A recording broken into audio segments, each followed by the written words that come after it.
S&P 500이나 나스닥 ETF 꾸준히 모으고 계신 분들 그 선택 이론상으로는 완벽하게 맞아요. 워런 버핏이 세계 최고의 헤지펀드 매니저들과 내기를 한 적이 있거든요. 자기는 S&P 500 지수 ETF 하나만 사고 상대방은 최고의 펀드들을 골라서 10년 동안 수익률을 비교하는 내기였어요. 결과가 어떻게 됐을 것 같아요? 워런 버핏이 압승했어요.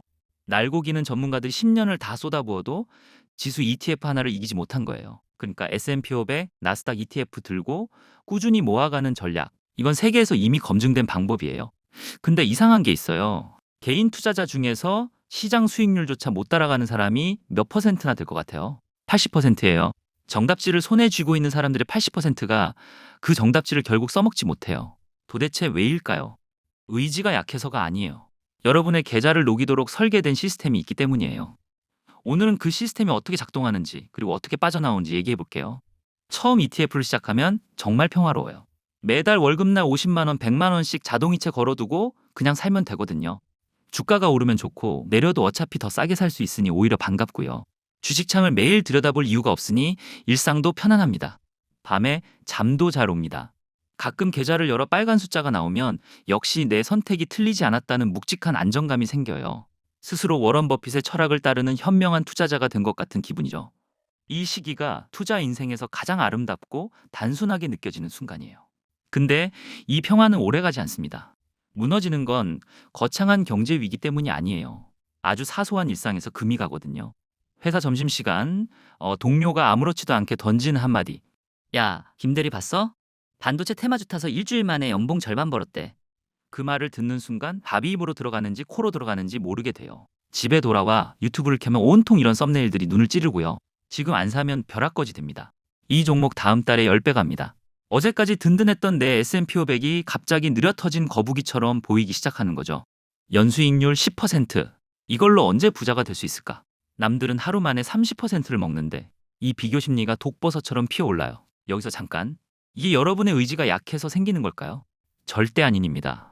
이건 여러분을 흔들기 위해 설계된 거대한 시스템이 작동하는 거예요. 증권사, 경제방송, 유튜브 알고리즘. 이들의 공통 목표가 뭔지 알아요?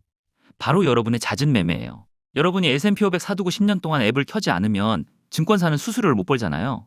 경제방송은 시청률이 안 나오고요. 알고리즘은 광고 수익이 줄어들어요. 그래서 그들은 끊임없이 지금 당장 사야 할 종목, 급등주 위기설을 24시간 쏟아내는 거예요. 여러분의 뇌 속 도파민 버튼을 하루 종일 누르는 거고요. 여러분이 흔들리는 건 당연해요. 세계에서 가장 똑똑한 집단이 여러분을 흔들기 위해 수십 년간 설계한 시스템이니까요. 내가 약한 게 절대 아닙니다. 원래 이렇게 되도록 만들어져 있는 거예요. 이걸 먼저 알아야 합니다. 이 시스템의 유혹에 결국 타협이 시작돼요. 그래, 내 ETF 원칙은 안 깬다. 자산의 10%만 월급에서 딱 20만 원만 재미삼아 써보자. 이건 투기가 아니라 트렌드 공부야. 라고 스스로를 합리화하는 논리는 항상 치밀하거든요. 금액이 작으니까 실패해도 타격이 없다고 생각해요. 그냥 공부하는 거라고 생각합니다. 근데 진짜 문제는 그 다음에 생겨요. 하필이면 그 소액 투자가 성공해버리는 거예요. 며칠 만에 골랐던 종목이 떡상해요. 계좌에 불기둥이 서면 사람은 묘한 착각에 빠지거든요. 이게 되네? 나한테 종목 보는 눈이 좀 있나?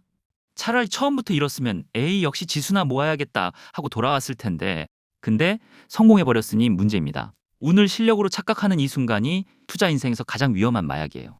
이때부터 이성이마비가 됩니다.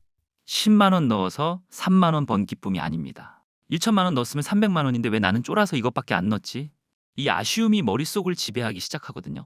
뭔가 더 해야 할 것 같은 생각을 하게 됩니다. 지루하고 느려터진 S&P 500은 이제 눈에 차지 않게 되죠. 결국 포트폴리오가 완전히 바뀝니다. 처음엔 우량 ETF 중심이었던 계좌가 어느새 3배 레버리지 급등주 테마주로 가득 차거든요. 지수 추정은 너무 느려. 지금은 물 들어올 때 노를 저어야 해. 이러면서 적금 깬 목돈을 한 방에 투입하기도 하고요. 상승장에서는 이게 다 실력처럼 보여요. 대충 사도 다 오르니까요. 근데 모릅니다. 자기가 걷고 있는 길이 탄탄한 대로가 아니라 낭떠러지로 향하는 외줄이라는 걸. 여기서 많은 분들이 모르는 소름 돋는 진실 하나를 얘기할게요. 3배 레버리지 같은 상품 50% 떨어지면 100% 올라야 본전입니다. 이런 뻔한 얘기하는 게 아닙니다. 그것보다 훨씬 무서운 게 있어요. 시장이 오르락내리락 횡보만 해도 레버리지 계좌는 스스로 녹아내려요. 100원이 10% 오르면 110원이 되잖아요. 그 110원이 10% 내리면 얼마가 될 것 같아요? 100원이 아니라 99원이 돼요. 오른 것도 내린 것도 아닌 제자리 횡보인데 돈이 줄어든 거예요. 이게 매일 반복되면 지수는 그대로인데 내 돈만 0.1%씩 연속으로 지워져요. 여러분이 흥분해서 단타를 치는 그 시간 동안 수학적 확률은 계좌를 확실하게 0원으로 수렴시키고 있는 거예요. 카지노보다 이게 더 무서운 이유가 여기 있어요. 카지노는 적어도 돈이 남아있는 동안은 게임을 할 수 있잖아요. 레버리지는 아무 일이 없어도 알아서 줄어들어요. 비극은 항상 예고 없이 찾아옵니다. 시장이 살짝 기침만 해도 레버리지 계좌는 독감에 걸린 것처럼 무너지거든요. 처음엔 건전한 조정이야, 저점 매수 기회야 하고 스스로를 위로해요. 근데 하락이 길어지고 계좌가 반토막이 나면 멘탈이 완전히 부서집니다. 이때 뉴스는 경제 위기, IMF 같은 공포 기사를 쏟아내고요. 결국 바닥에서 손절하게 됩니다. 더 무서운 건 그 다음입니다. 잃은 돈을 빨리 만회하고 싶은 마음에 대출을 끌어오고 더 위험한 종목에 몰빵을 하거든요. 장기 투자를 맹세했던 사람이 하루아침에 도박꾼이 되는 과정은 이렇게 자연스럽고 치명적입니다. 그러면 어떻게 해야 할까요? 마음을 비우시고 욕심내지 마세요라는 이런 뻔한 말들은 아무 도움이 안 됩니다. 인간의 본성은 원래 흔들리도록 설계되어 있으니까요. 대신 관점부터 바꿔야 합니다. 계좌의 평가 금액을 보지 말고 내가 모은 주식 수량에 집착하는 거죠. 주가가 떨어지면 내 돈이 삭제됐다고 슬퍼할 게 아니라 마트에서 1+1 행사를 만난 것처럼 생각하는 거예요. 이번 달엔 같은 돈으로 S&P 500을 1.5주 더 살 수 있네? 세일이네? 이렇게 수집가의 마인드로 접근하면 하락장이 공포가 아니라 기회로 보이기 시작해요. 그렇다고 평생 수도승처럼 지수만 쳐다보고 살 수는 없잖아요. 도파민을 억누르기만 하면 결국 터지게 되는 법이거든요. 그래서 아주 구체적이고 물리적인 방법이 필요합니다. 머리로만 9대1로 나누지 말고 실제로 계좌를 2개로 쪼개요. A증권사에는 S&P 500만 모으고 증권사 앱은 스마트폰 구석 폴더에 숨겨두고요. 알림도 끄고 아이콘도 없애요. 존재 자체를 잊는 거예요. B증권사는 새로 열어서 자산에 딱 10%만 넣습니다. 여기서는 뭘 해도 좋습니다. 3배 레버리지를 타든 급등주를 담든 테마주를 사든 마음껏 투기 본능을 발산해요. 단 원칙은 딱 하나예요. B계좌에서 잃어도 A계좌에서는 절대 돈을 가져오지 않는다. 이 물리적 장벽 하나가 노후 자금을 지킵니다. 가장 확실한 해결책은 결국 나의 얄팍한 의지력을 믿지 않는 거예요. 그래서 시스템을 믿어야 합니다.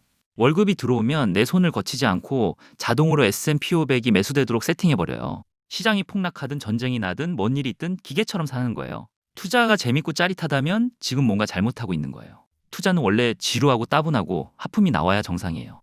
매일 시세를 확인하는 건 나무를 심어놓고 잘 자라나 매일 뿌리를 뽑아 확인하는 것과 같습니다. 그렇게 하면 나무는 죽거든요. 워런 버핏이 이런 말을 써요. 시장 타이밍을 맞추려 하지 말고 시장 그 자체를 소유한다는 마음으로 둔하게 가라. 투자를 잊고 본업에 집중할 때, 사랑하는 사람들과 일상을 살아갈 때 역설적으로 계좌는 가장 안전하고 거대하게 불어나 있어요. 마무리하자면 오늘 얘기한 건 결국 방향이에요. 계좌를 나누는 것도 자동이체를 거는 것도 머리로는 다 알고 있지만 실제로 시장이 흔들리는 날 혼자 그 원칙을 지킨다는 게 얼마나 힘든지 해보신 분들은 알잖아요. 그래서 같은 방향을 보는 사람들끼리 같이 공부하는 공간을 만들었어요. 그 공간에서는 이런 이야기를 더 깊게 다루고 있습니다. 혼자 버티는 것보다 같이 버티는 게 훨씬 오래 가거든요.